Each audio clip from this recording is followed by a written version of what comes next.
On ne parle que de ça. Une fois sur deux, le taux de votre prêt immobilier est faux. C'est ce qu'on apprend grâce à vous, Serge Maître. Vous représentez les usagers des banques et on a découvert cette affaire dans la presse cette semaine. Déjà, pourquoi le taux de notre crédit serait faux? Expliquez-nous clairement. Alors, pour parler technique, c'est le TEG, le taux effectif global. Alors, c'est sûr, tous les emprunteurs n'ont Dieu que pour le taux nominatif, nominal plus exactement, celui qui précise à combien on va payer à la banque. On fait, par exemple, 3%. Mais il y a à côté un TEG. Et là, généralement, on ne sait même pas ce que c'est, on s'y intéresse pas. Souvent, on entend TEG dans les pubs à la radio très vite à la fin des pubs pour les crédits. Effectivement, c'est une obligation légale. Ce TEG, c'est celui qui va rendre compte, c'est le taux d'intérêt qui va rendre compte de la réalité du coût de l'opération. En d'autres termes, on prend le taux nominal, donc les 3% par exemple, et on va y ajouter tous les frais autour de l'opération de crédit. Frais de dossier, c'est le minimum, frais de cautionnement, s'il y a une caution mutualiste notamment, frais de part sociale, si vous avez été amené à payer des parts sociales, frais d'assurance, la prime d'assurance, c'est quelque chose d'important sur 20 ou 25 ans de crédit. Donc tout ce conglomérat de frais, ça ajoute au taux nominal, et puis on arrive à quoi? Au TEG, taux effectif global, qui doit rendre compte du coût réel de l'opération. Et vous avez découvert que ce taux n'était pas forcément le bon. Depuis 15 ans, on pointe du doigt. On se dit, mais ça ne va pas, là, banquier, ça ne va pas. Donc, on va jusqu'en cour de cassation. Et la cour de cassation dit, mais oui, vous, banque mutualiste, vous n'intégrez pas les parts sociales. Vous avez tout faux. Elles doivent être. Et depuis déjà 4 ans, tous les ans, on a des décisions qui l'affirment. De la même manière, sur d'autres éléments de frais. Concrètement, on dit quoi? Banquier, vous vous êtes trompé et ça risque de vous coûter cher, cette erreur, et de rapporter un peu à l'usager. Pourquoi? La sanction est lourde. Si vous intervenez dans les 5 premières années de la signature du crédit, c'est l'annulation. Alors, les juristes parleront de déchéance des intérêts, totale ou partielle, c'est laissé à appréciation. Mais généralement, nous, on a une réduction au pire, une réduction au taux légal. Et si vous intervenez plus tard, votre crédit est de plus de 5 ans, et puis vous vérifiez, vous faites vérifier, vous découvrez, eh bien la sanction est lourde parce que c'est la réduction au taux d'intérêt légal. Ça veut dire quoi? Vos 3% que vous payez jusqu'à présent, il va falloir qu'on vous rembourse toute la différence entre ces 3% et le taux d'intérêt légal année par année. Actuellement, le taux d'intérêt légal est de 0,04%. Donc c'est quasiment, je n'oserais pas dire gratuit, mais c'est pas loin, le banquier doit le penser comme ça.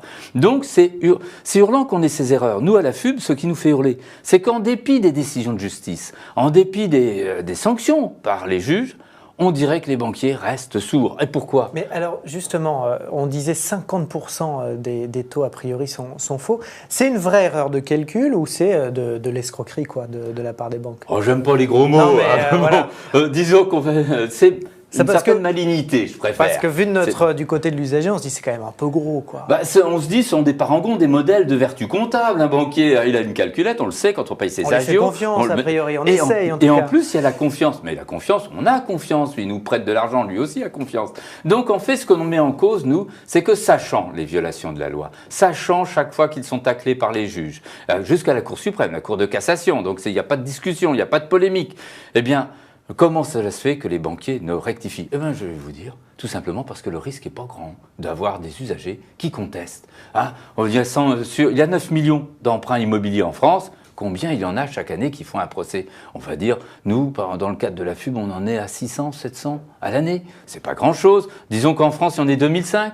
Vous voyez, sur 9 millions. Et le préjudice, on arrive à le quantifier? On sait combien le préjudice, si vous me demandez des valeurs, c'est la différence entre généralement le taux d'intérêt légal, on vient de fixer celui de cette année, et les taux d'intérêt l'intérêt que vous payez. En d'autres termes, dans le plus bas des dossiers, c'est 12 000 €. Dans le plus gros des dossiers, c'est dans les 90 000 €. Ouais, quand même.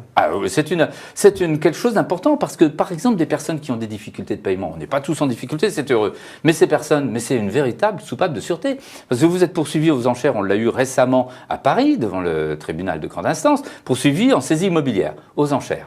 Eh bien, la personne a dit, je ne dois pas les 100 000 € que la banque me réclame, parce que le TEG est erroné. Voilà, j'en apporte la preuve. Il faut en avoir la preuve. Donc, elle restait... annule ou alors c'est la banque qui doit l'argent. Il n'y avait plus grand-chose, il y avait 40 000, on a annulé 80 000. Donc, la personne a a sauvé son appartement et sa vie. Demain, je vais à la banque pour faire un prêt. Comment je vérifie pour ne pas me faire avoir? Comment je peux savoir? Je vous appelle vous? J'appelle qui? Il y en a certains qui diront non, signez les yeux fermés, parce que c'est rien. Après, vous ferez sanctionner la banque.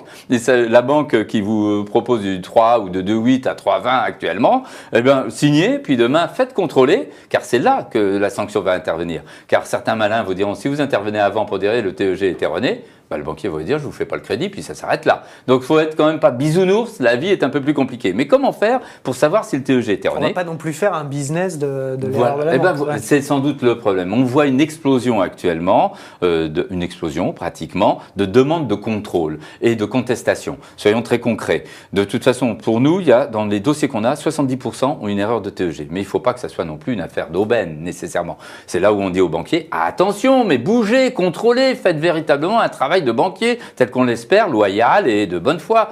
Donc concrètement, si je veux contrôler mon TEG, c'est simple.